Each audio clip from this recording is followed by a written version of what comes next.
Welcome to the Talk Football Podcast, hosted by Alan Hodge and Adam James. Don't forget to follow us on our socials, and we hope you enjoy this podcast. Sit back, relax, and enjoy the show. Hello, and welcome to the Talk Football Podcast. This is TFP #7, and this is part one of a three-part series looking at the teams that have been promoted to the Premier League, which is obviously Sunderland, Burnley and Leeds.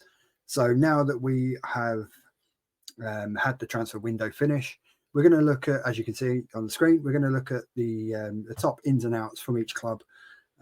Also have a quick look at the fixtures that they've already played and their results after the first three games, and where I think that whether they've got a chance of staying up or not.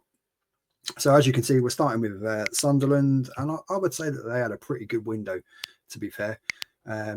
Diarra, 30 odd million. Now those figures you can see obviously are in euros. So yeah, I think I don't really know too much about Diarra, but obviously it's a significant amount of money. Then you've got a Dingra from Brighton, a player that I like. I thought Brighton would want to keep hold of him, to be fair, but they didn't. They've let him go. Obviously, Tom Watson departed in the opposite direction to Brighton, a promising young player. So we see how he fares at Brighton. And yeah, obviously they did sign Mark Gui from my club Chelsea, but obviously with the whole Jackson saga, Liam Delap getting injured, he got recalled from that loan, so he's back at Chelsea now, which then prompted them to go out and then try and find a replacement, which led them to signing Brian Brobby from Ajax. Yeah, again, good amount of money spent. He's an interesting one to see how he does. He's very pacey forward, can play across all three sort of like top positions, right wing, left wing, and through the middle. I don't really know too much about Talby, the other one that they signed. So it'd be interesting to see what they do on the outs. Obviously, like I say, Joe Bellingham very early in the window off to Dortmund, so they did bring in a good amount of money for that. Patrick Roberts obviously departed to Birmingham on a loan to transfer, and Pierre Ekwa, a defensive midfielder. Yeah, again, good money. So they've got quite a few outs that have gone. But yeah, where do I think they'll finish? That's the key question. And that's a pretty good investment for a team that's come up into the Premier League, aiming to stay in it. And if you look at their first three results, opening day of the season, obviously they beat Brentford, a club themselves that's in a bit of a transition phase, obviously losing their manager Thomas Frank to Spurs. And then obviously losing their two key forwards as well. So Brian Mbomo and obviously Johan Visser, who effectively went on strike to try and get his move to Newcastle, which he succeeded in doing. But yeah, the opening day of the season, great 2-1 win for them at home against Brentford under their new management. Their second game, not really looking at the cup game, to be fair, but they did play Huddersfield in the cup, which they lost on penalties. But looking at their Premier League games, that's what we're doing and whether or not they're going to stay up. So, yeah, they lost against fellow promotion team Burnley. That was a tough one for them to take, 2-0 away from home. But they followed that up with a great win against West Ham, against, a very poor West Ham team, a great 3-0 win for them there. And looking at their fixtures coming up now, so we'll take a peek at what they've got coming up after the international break.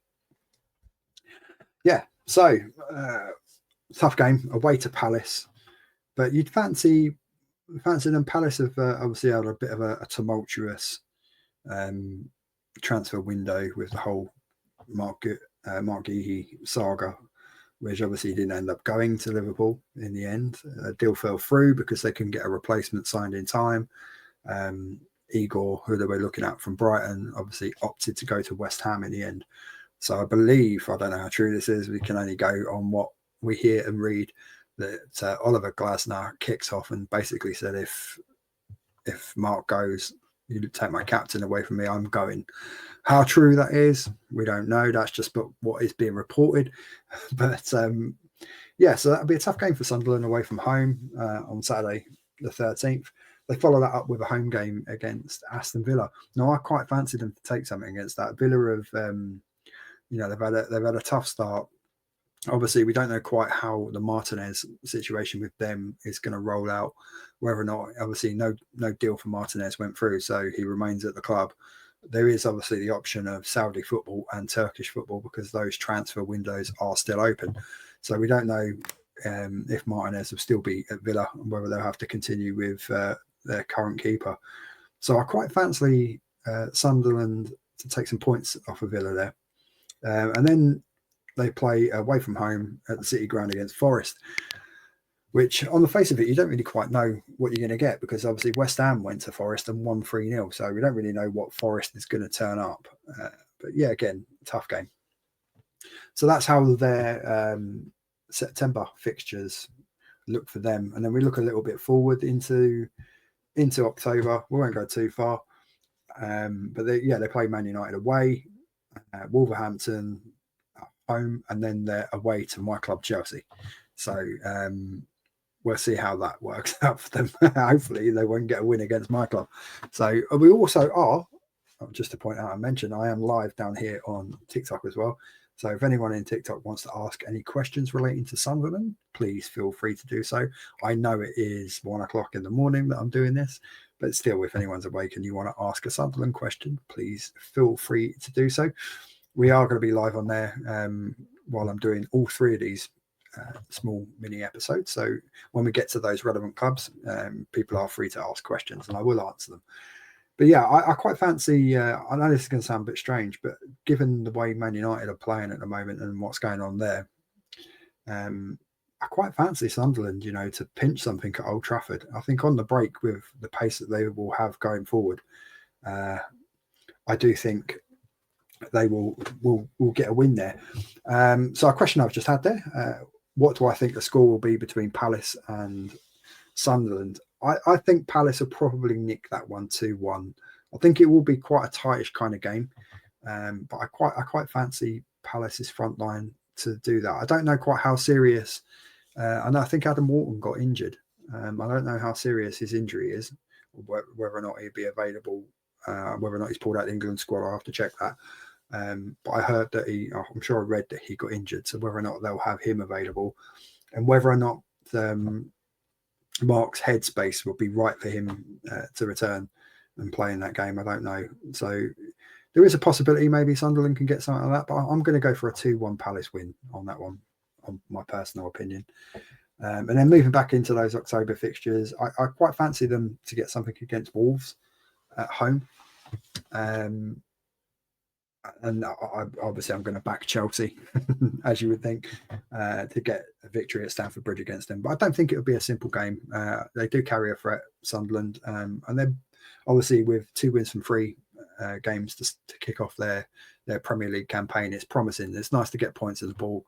I'm sure, I know it's early doors, but sitting where they are, like 6th or 7th in the table, it's good for them, and it will give them good confidence going forward. So yeah, I fancy Sunderland to stay up. I do think there are other teams that might be in a bit of trouble this season. West Ham being one of them. Interesting to see if they stick with Potter or not. So that's my take on Sunderland. I think that they have spent very well. They've brought in players in forward areas, which tells me that they're going to have a real good crack at it and go for it, and try and keep themselves up by playing some good attacking football. They've shown that already in their first 3 games, and I expect them to continue with that. So I quite fancy Sunderland to stay up, and I'm sure Sunderland fans will be happy to hear that. So that's my take on Sunderland. Coming up, we're going to do an episode on Burnley and then Leeds. So for those people over on TikTok, if you're watching, stay tuned for that. And for those of you here on YouTube, thank you for watching this episode, which has been a TFP #7, which is a Sunderland focus on their transfer window and whether or not I think they'll stay up, which I do. Thank you very much for watching Talk Football Podcast. Don't forget to follow the socials and why not subscribe to the channel. We'll see you on the next episode.